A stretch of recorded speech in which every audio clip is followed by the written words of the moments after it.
bring in Florida Congressman and former U.S. Army sniper, Corey Mills.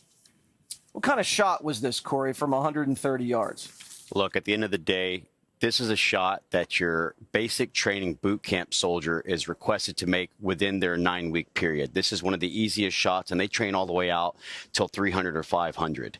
And when I was doing the counter sniper, it wasn't with the United States Army. It was actually when I was with the State Department and was doing this exact thing, which is trying to look at going out with an advanced team, establishing what the perimeter is. And then as a sniper, when you would set up, you'd put together your range sketch or your range fan cards. And that would tell you where your 100, your 200, your 300, and you'd identify the areas of threat that you would be able to mitigate. And if there's multiple targets, you understand that your elevation and windage knob wouldn't have to be messed with, especially at 160 yards.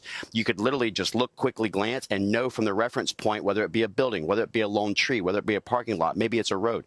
Bottom line is that this is massive negligence to the point of me speculating on what was intentional and what wasn't. Wow. When you're doing a site survey and you're seeing this rooftop not that far away, why did it look like the counter sniper team was a little surprised?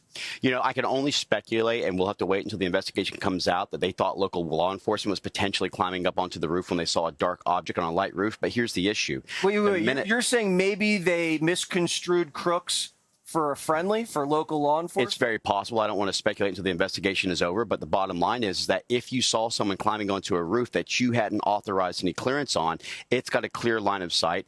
It's exactly adjacent to the shooting where the president was sitting. And you're talking about a pop shot, and you've got people yelling, and there should have been comms. The minute that local law enforcement, who apparently had a rifle pointed on, there should have been an emergency frequent comms channel that they could have said, we have a shooter on the roof, shooter on the roof. Secret Service should have rushed the stage and immediately took the president and took him off, and then responded with the counter sniper. The shot should not have gone off. That is the failure in itself. You're supposed to be able to try and, the best security is when you go in and you're actually able to prevent an incident, not react to an incident.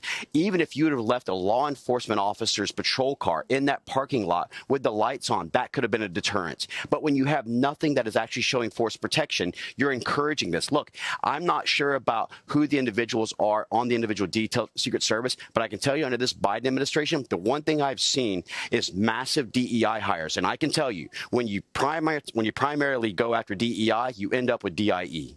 So when you have these counter snipers waiting until 8 rounds are fired, what accounts for that?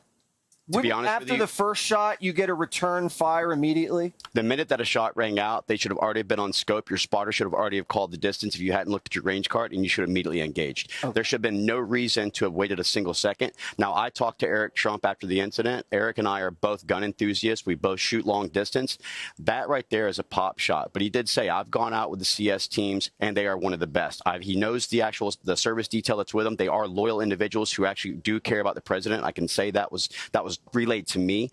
But the bottom line is this is a massive security breach. This is a huge failure at negligence is at best. But we have to figure out why something within 200 yards. Think about this, Jesse, 200 yards. That means that an average rifle that holds 1 minute of angle would hold a 2-inch grouping if you just shot it straight off the deck, meaning on a platform. So now you're talking about 160, which is 1.6 inches is what its grouping capabilities are. The average head is what? 6 by 8, shoulder to shoulder is 20 inches, head to waist is 40 inches, and President Trump's a very large man.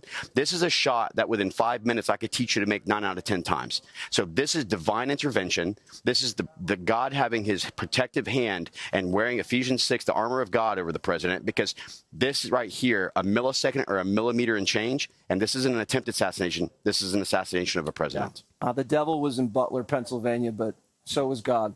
Well, and I can say one more thing, if I may, which is that let us also remember that King Henry II went in and said, can no one rid me of this turbulent priest? And his knights went out and killed the Archbishop of Canterbury because they thought that was a direct order. What do you say when President Biden says it's time to put a target on Trump? That, in my opinion, is the insightful rhetoric. That's the stuff that they would have went after for the J6 stuff. So why don't we have our own J13 investigation? Yeah, there needs to be a full investigation on this. Absolutely. And it needs to not be crooked like some of these other former investigations were. That's right. Politicians. Mills, you're the best. Thank you. Thank you.